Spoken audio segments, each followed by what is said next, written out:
Hello students, आज मैं आपको ग्राम या विलेज क्या होता है इसके विषय में बताने जा रही हूँ।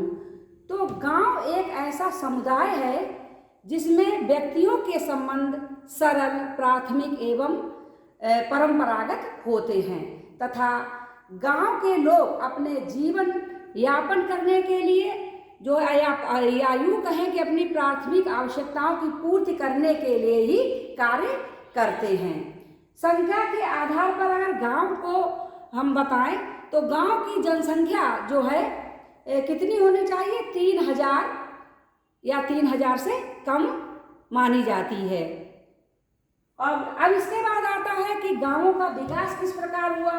तो गांव का विकास जो है, सबसे पहले क्या था, लोग जो थे पशुओं का शिकार करके अपने जीवन का यापन करते थे, अपनी आवश्यकताओं की पूर्ति करते थे।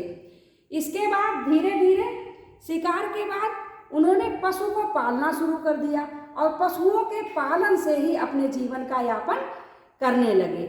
इसके बाद क्या हुआ, तो ये दोनों कार्य करने के लिए वो समूह बनाकर ही कार्य करते थे। शिकार करने जाते थे तो समूह बना करके जाते थे और पशु का पालन जब किया उन्होंने घरों में तो भी वो अपने ग्रुप में ही रहने लगे। इसके बाद जो हुआ, जब जो है गांव के लोग अपने कृषि कार्य में लिप्त हुए और समुदाय बनाकर अपने घरों का निर्माण करके रहने लगे, इस तरीके से गांव का विकास हुआ। इसके बाद ग्रामों के प्रकार, तो ग्रामों के प्रकार में भिन्न भिन्न जो हमारे विद्वान हैं उन्होंने अलग अलग तरीके से ग्रामों के प्रकारों को माना है।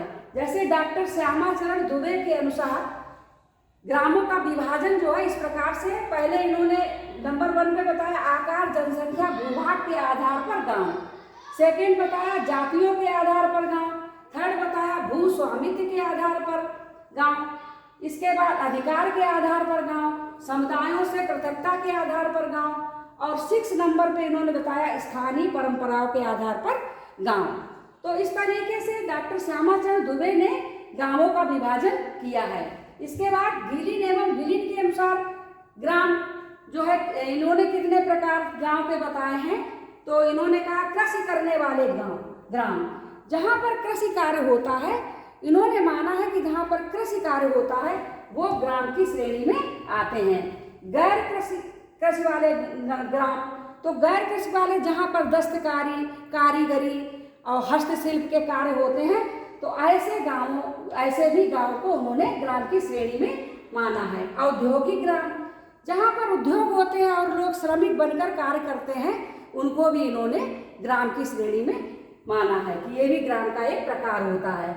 फिर उपनगरीय ग्राम, ये ऐसे गांव हैं जो मुख्य मार्गों के पास में स्थित होते हैं, तो उनको उपनगरीय ग्राम की श्रेणी में गिना गया। तो इस प्रकार से गिलिन एवं गिलिन ने गांव के 4 प्रकार माने हैं।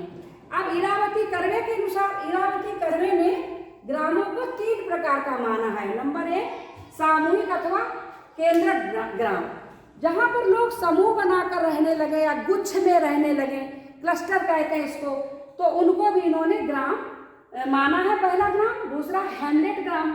हैमलेट ग्राम में मतलब लोग जो है थोड़ी संख्या में, बहुत कम मात्रा में जहाँ पर रहते हैं, तो इनमें संख्या जो है बहुत निम्न होती है, इनको इन्होंने गांव माना है। इसके बाद पंक्तिनुमा गांव, जो कभी कभी मुख्य मार्ग के आसपास पंक्तियां बनाकर, है ना, लोग अपने गांव बना लेते, निवास स्थान बना लेते, वहीं पर अपना जीवन यापन करने लगते हैं, तो उनको भी जो है इन्होंने इरावती कर्वे ने ग्राम माना है। तो इन्होंने ग्राम को 3 प्रकार का माना है और इन्होंने जो क्या नाम तुम्हारा श्यामाचरण दुबे ने ग्रामों को 6 प्रकार का बताया है और गिलिन एवं गिलिन ने ग्रामों को कितने प्रकार बताए हैं? 4 प्रकार बताए हैं।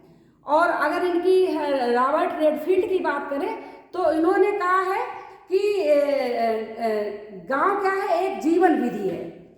जीवन विधि मतलब जहाँ पर लोग सामुदायिक भावना से दृढ़ होकर परंपरागत तरीके से काम करते हैं, वो क्या है, गांव है। ऐसा रॉबर्ट रेडफील्ड ने कहा है। इन्होंने एक जगह पर कहा है कि लिटिल कम्युनिटी है भी एक गांव है, छोटा सा समुदाय जो है एक गांव की श्रेणी में ही आता है। तो यहीं से मैं अपना ये लेक्चर समाप्त करती हूँ। इसके बाद अगले लेक्चर में मैं फिर आपसे मिलूँगी।